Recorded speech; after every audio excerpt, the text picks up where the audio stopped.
7 things destroying your liver right now, and you probably don't know it. Here's something most people never think about. You are only as healthy as your liver.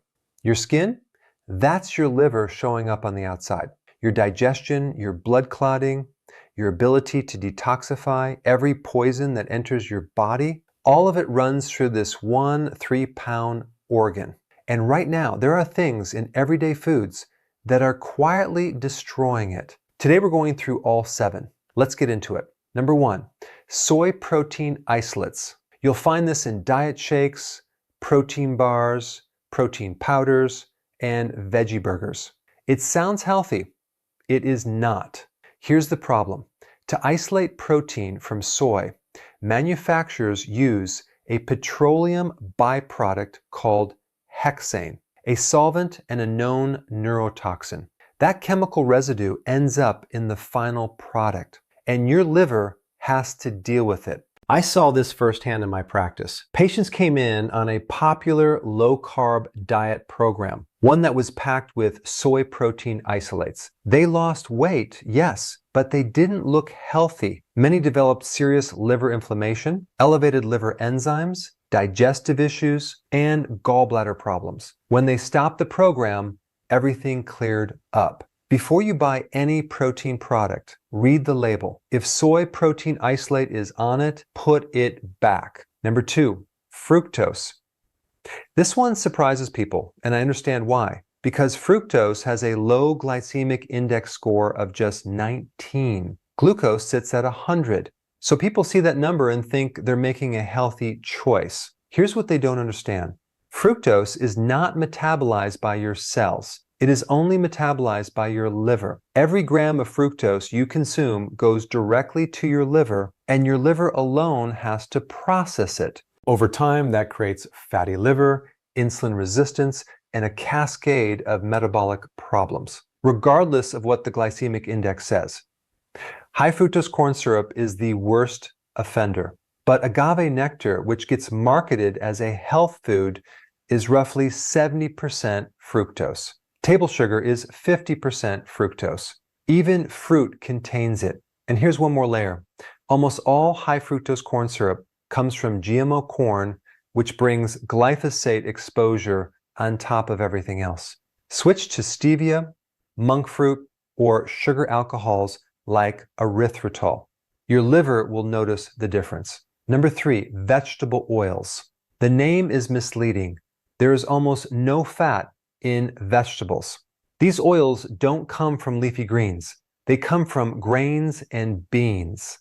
Soybean oil, corn oil, canola oil, cottonseed oil. These are highly processed, extremely fragile omega-6 fats, and they are profoundly inflammatory to your tissues. Here's something that should concern everyone. About 30 to 40 years ago, there was a major dietary shift. Saturated fats were replaced with these unsaturated vegetable oils across the food supply. The average American now consumes roughly 70 pounds of these oils per year. Our cell membranes are literally being built from these inflammatory fats. And a large meta-analysis covering over 72 studies found 0 benefit from making that switch. None. In fact, the outcomes were worse. Replace these oils with omega-3 rich foods, wild salmon, sardines, cod liver oil, and cook with fats that were never taken out of the food supply in the first place. Number 4,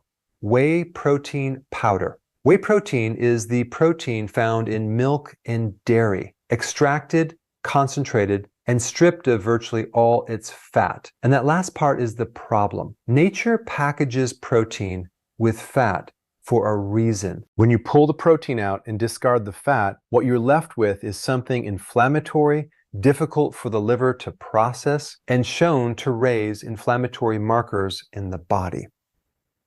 I learned this the hard way in high school. I was trying to gain weight, so I started drinking protein shakes.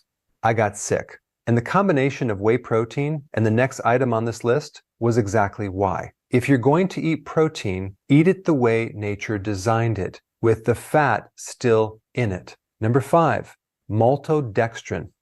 This one is hiding everywhere.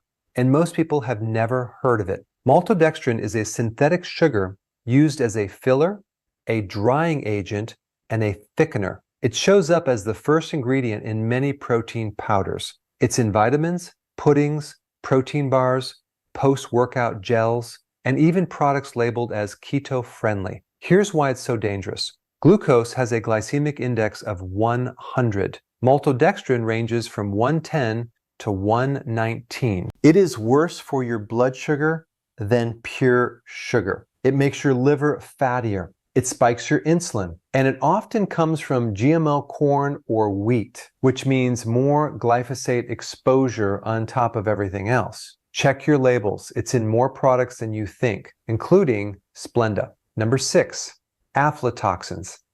Aflatoxins are toxins produced by a specific fungus, and they are directly carcinogenic to your liver. Your liver hates these. Where do you find them?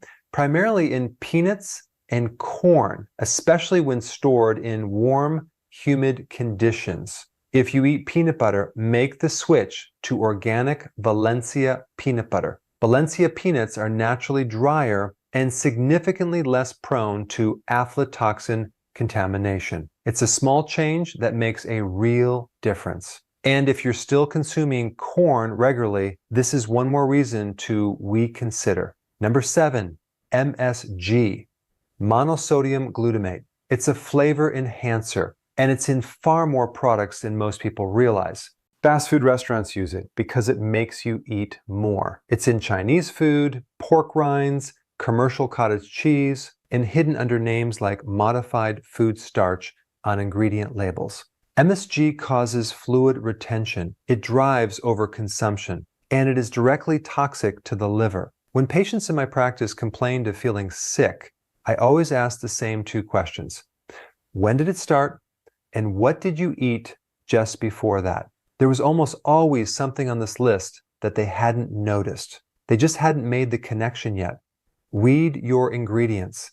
That's it. That one habit alone will protect you from most of what's on this list. What about red meat? Quick note here, because I get this question a lot. Is red meat bad for the liver? For most people, no. Grass-fed, quality red meat is not a problem for the liver. The one exception is if you have an iron overload condition. Our bodies don't have an efficient way to excrete excess iron, and too much can be genuinely toxic to liver tissue. If that's you, you may need to limit it. For everyone else, quality red meat is fine. What's best for your liver? Out of everything you can eat, the cruciferous vegetable family does the most good for your liver. Arugula, kale, broccoli, Brussels sprouts. These are your liver's best friends. Eat them consistently. So let's recap what to avoid. Soy protein isolates, fructose, vegetable oils, whey protein powder, maltodextrin, aflatoxins, and MSG. Most of these aren't things people are choosing deliberately. They're hidden in products marketed as healthy. Now you know where to look. The next step is learning how to actually repair your liver after the damage is done. I've put that video together for you. Watch it next.